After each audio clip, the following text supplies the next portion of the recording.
नमस्ते, माझ्या यूट्यूब चॅनलमध्ये तुमचे खूप खूप स्वागत आहे। मी आज बनवते साबुदाणा खिचडी। साबुदाणा खिचडीसाठी एकदम परफेक्ट प्रमाण बघा। 1 वाटी भिजलेला साबुदाणा, 1 वाटी शेंगदाण्याचं कूट घेतलं आहे, इथं उकडलेला 1 मोठा बटाटा घेतला आहे, 4 ते 5 हिरवी मिरची घेतली, चवीनुसार मीठ घेतलं आहे आणि 1 छोटी वाटी तेल घेतलं आहे। तर चला मग आता रेसिपीला सुरुवात करूया। सर्वात पहिले कढई ठेवली तापायला, त्याच्यामध्ये तेल टाकून घेऊया। हिरवी मिरची टाकायची लगेच, ती चांगली तडकू द्यायची।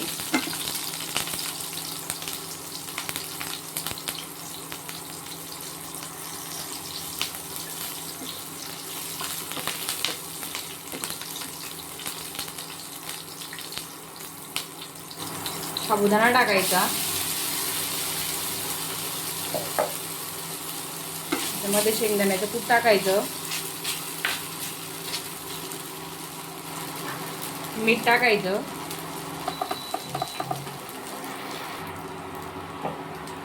बटाटा कट करून घेतलाय, हा उकडलेला असल्यामुळं तो नंतरही टाकला चालतो आणि चांगलं मिक्स करून घ्यायचं।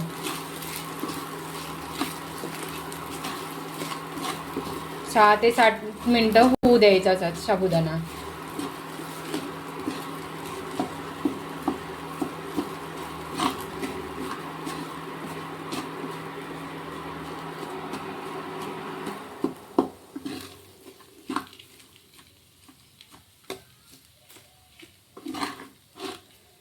पाच ते 6 मिनिटं होऊ द्यायचं असंच।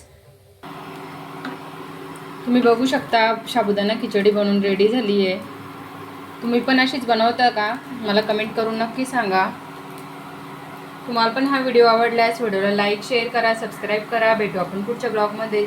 जय जय जाऊ।